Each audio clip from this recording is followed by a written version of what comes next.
Chatham Journal. I got Amanda Gough here, and they just won. You just beat River Mill 3-0, and you're undefeated for the season in the conference. How did this all happen?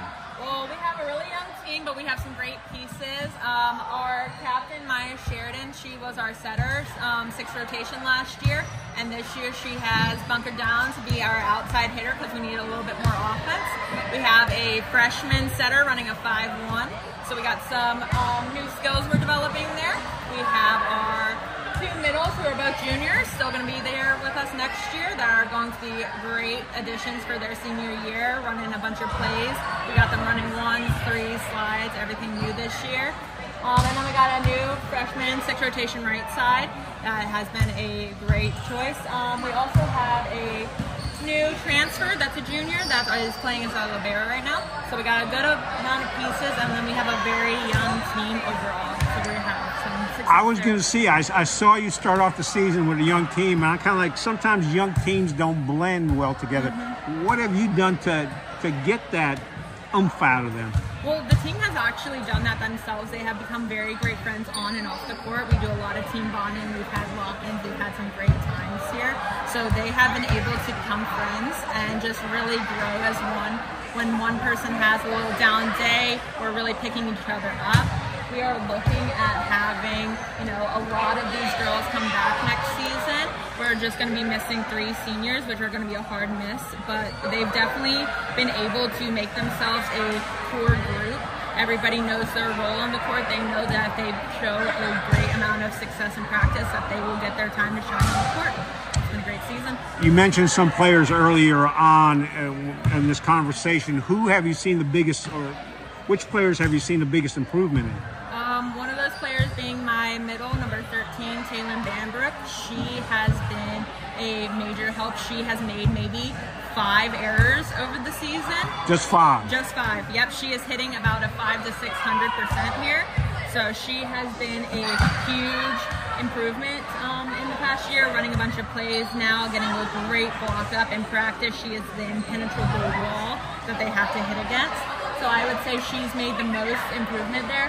Also, our freshman setter, she's in her first year of running a 5-1. So she's been doing a great job connecting with her hitters and running there. I was in Northwood yesterday. I was talking to one of the Northwood coaches and mentioned that one of the things I also noticed about your team is your girls are out there talking to each other during the game. Yes.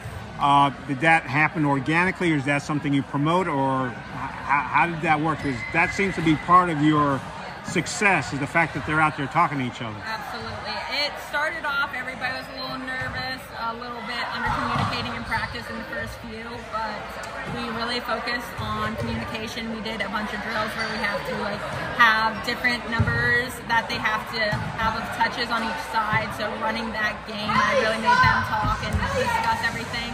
And so that was one way that I got them to start talking.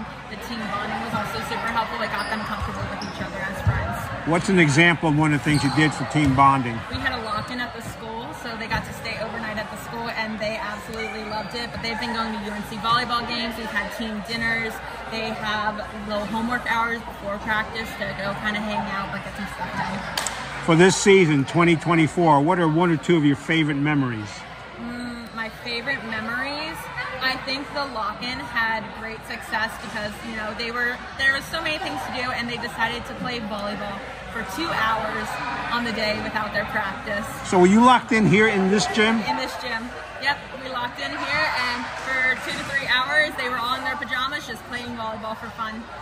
So wait. It sounds like you had a huge pajama parties, yes, basically. We did. All right, and where did you sleep? In the stands, or did you bring your own sleeping bags? Classrooms. Oh, I slept in the chair. Oh, you slept in the chair. They slept on sleeping bags and everything. But they had a great time. And then also some of those first team dinners when everybody started getting to know each other. Even the seniors are really close with the freshmen. So it's a great bond that we have on this team. Undefeated. You won your game here tonight. I assume you're going to make it to the playoffs. You will, because you were the #1 team in the conference. So what are your expectations going into? What are you going to do with the girls, or how are you going to prepare them to get into the playoffs, state playoffs? Yeah, absolutely. I think they're seeing a lot more of their own teammates running plays, so we're going to prepare a little bit more for the unexpected that we might have not seen throughout conference. non-conference play. But I do think that having the non-conference games early on was super helpful. It showed the girls what they're up against, and we've been able to grow as a team. And they've made vast improvement. They don't even look like the same team as the first few games that we had. And so I think if they're just able to really focus in, that we're going to have some great times. I want them to be super aggressive and understand that communication is going to be the biggest thing when times get a little tough. Being able to talk to each other and just kind of work through the small things is going to be the most helpful. What do you see as one of or several of the benefits of playing non-conference games? Non-conference, it just depends on what your team is looking like. We try to give ourselves a non-conference play that is going to be super competitive. We don't expect to win all our non-conference. We're trying to, wherever we are, have very good competition, have some people that are going to be learning, or we're learning lessons from, and so trying to get a new perspective so we know what we're getting into going into states. What's the thing that any one of the players has said to you that's really made you smile? My senior captain had told me after senior night that when she grows up, I inspired her and she wants to be someone like me, which made me cry on the senior night. So that is a great memory. Yes. So, Amanda, thank you very much. Oh, anything else folks need to know about Wood's Charter going on for the next couple of weeks? Just come out and watch us play some volleyball and see for yourselves. All right. And look, folks, if you want to, you can grow up to be like Amanda. Thank you.